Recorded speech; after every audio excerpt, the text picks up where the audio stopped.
नमस्कार दोस्तों, अदम्य एकेडमी के ऑनलाइन प्लेटफॉर्म पर आप सभी का हार्दिक स्वागत अभिनंदन है ना।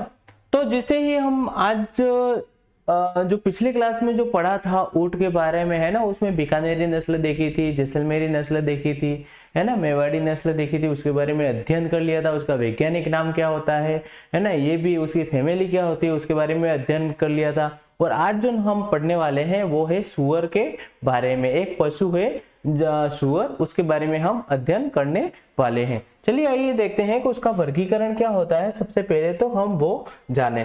तो ये जो उसको किस जगत के अंदर रखा जाता है, तो इसको रखा जाता है जंतु जगत के अंदर। कौन से जगत के अंदर? जंतु जगत है ना। किस में रखा जाता है? जंतु जगत में। और अगर हम बात करें इसका संघ क्या हो जाएगा? इसका संघ हो जाएगा कोर्डेटा।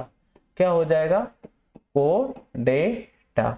फिर हम इसकी क्लास की बात करें, इसकी वर्ग की बात करें, तो वर्ग हो जाएगा इसका स्तनधारी। स्तनधारी। फिर अगर हम बात करें गण की है ना, तो ऑर्डर क्या हो जाएगा? आर्टियोडेक्टाइला। क्या हो जाएगा? आर्टियोडेक्टाइला।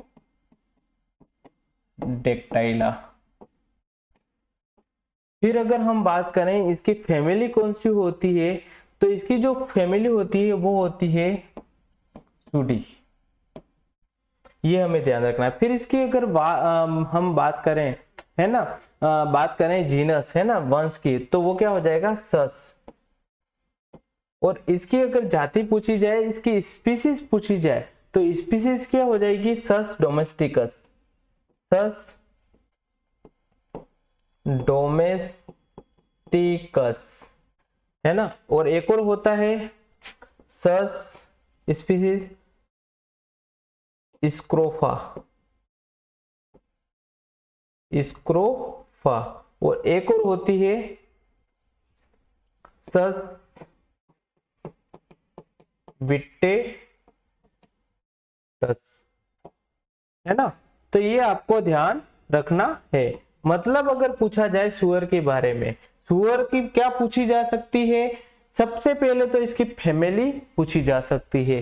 फिर इसका साइंटिफिक नेम पूछा जा सकता है कि जो सुअर है उसका साइंटिफिक नेम क्या है, ये पूछा जा सकता है। उसका जो नेम हो जाएगा तो उसमें 3 जातियां मिलती है। एक सस डोमेस्टिकस होता है, एक सस विटेटिटस होता है, और एक सस स्क्रोफा होता है। तो ये आपको ध्यान रखना है ना। किस जगत के अंदर रख रहे हैं, किस वर्ग, तो इसका वर्गीकरण पूरा आपको ध्यान रखना है।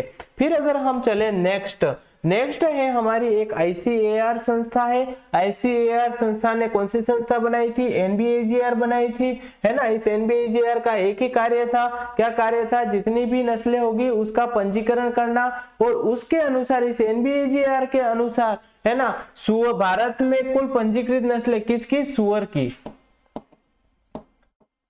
सुअर की कुल पंजीकृत नस्लों की बात करें तो कितनी हो जाएगी? 13 है ना। ये इंपॉर्टेंट डाटा है, एग्जाम के पॉइंट ऑफ व्यू से इंपॉर्टेंट है ना। और जो नई नस्लें जो है ना, जो राजस्थान की जो 2022 के अंदर है ना, 2022 में इस एनबीएजीआर ने जो जिन्हें नई नस्लें है ना, 10 नस्लें घोषित की, जिसमें 3 गाय की थी, 1 भैंस की थी, फिर 3 तो हमारी किसकी थी? बकरी की। फिर हमने बात करी लास्ट में सुअर की, तो 3 इसकी थी। कुल मिलाकर 10 थी, जिसमें 3 सुअर की थी। कौन कौन सी थी? एक तो बांदा सुअर था। बांदा सुअर कहाँ का है? तो ध्यान रखना है, झारखंड है ना। बांदा सुअर का जो संबंध है वो कहाँ से है? तो झारखंड से। फिर मणिपुरी काला सुअर कहाँ का है? तो मणिपुर का। और वाघ चंबेल सुअर कहाँ का है? तो मेघालय का। तो ये ध्यान रखना है कि 3 नई नस्लें किसकी? सुअर की। कौन कौन सी? एक तो है हमारा बांदा सुअर जो कि झारखंड के अंदर है, और एक है मणिपुरी काला सुअर जो कि मणिपुर के अंदर है, और जो एक है वाघ चंबेल सुअर जो कि कहां पर है? मेघालय के अंदर है। ये आपको जानकारी ध्यान रखनी है। फिर बात आती है हमारी कि जो 13 जो नस्लें हैं वो कौन कौन सी है। हमने इन तीनों के बारे में तो अध्ययन किया कि जो बांदा सुअर, मणिपुरी काला सुअर है ना, और वाघ चंबेल सुअर, इन तीनों को एनबीएजीआर ने है ना, इन सभी को पंजीकृत किया है वो NBAGR है, लेकिन जो नई नस्लें हैं, है ना, नई नस्लें वो कौन सी है? एक तो बांदा सुअर है, बांदा सुअर के बाद में मणिपुरी काला सुअर, फिर वाघ चंबेल सुअर। 2022 में पंजीकरण हुआ था इनका, ये भी ध्यान रखना है, करंट के हिसाब से बहुत इंपॉर्टेंट है। फिर कौन कौन सा है सुअर, कौन कौन सी पंजीकृत नस्लें हैं तो वो भी देख लेते हैं। घुंघरू है जो कि पश्चिम बंगाल, घुंघरू का संबंध कहां पर है? पश्चिम बंगाल से है। कहां से है? पश्चिम बंगाल से, तो ये भी आपको ध्यान रखना। फिर निहंग मेधा की बात करें तो कहां से है? मेघालय से। फिर जोवाक की बात करें तो जोवाक कहां से है? मिजोरम से है।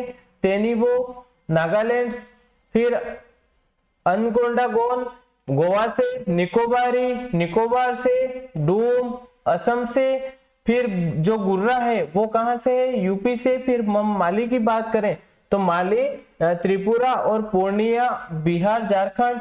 और एग्जाम के पॉइंट ऑफ व्यू से आपको ये इंपॉर्टेंट है ना, यहाँ पर आपको ध्यान रखना है सुअर की जो नई नस्ल है वो उसका नाम क्या है और कहां से पंजीकरण, कौन से किस जगह से उत्पत्ति हुई है तो वो भी पूछा जा सकता है। कहां पर किसने विकसित किए, किस राज्य ने विकसित किए वो पूछा जा सकता है। तो बांदा सुअर था वो झारखंड, मणिपुरी काला सुअर मणिपुर, वाघ चंबेल सुअर की बात आए तो मेघालय। ये आपको ध्यान रखना है। तो एग्जाम के पॉइंट ऑफ व्यू से बहुत इंपॉर्टेंट, इसमें इंपॉर्टेंट क्या रहेगा? इंपॉर्टेंट ये तीनों रह जाएंगे यहाँ पर। फिर एग्जामिनर क्या क्वेश्चन पूछ सकता है कि जो NBAGR है उसके अनुसार वर्तमान में भारत की सुअर की कुल पंजीकृत नस्लों की संख्या पूछ सकता है, तो वो कितनी है?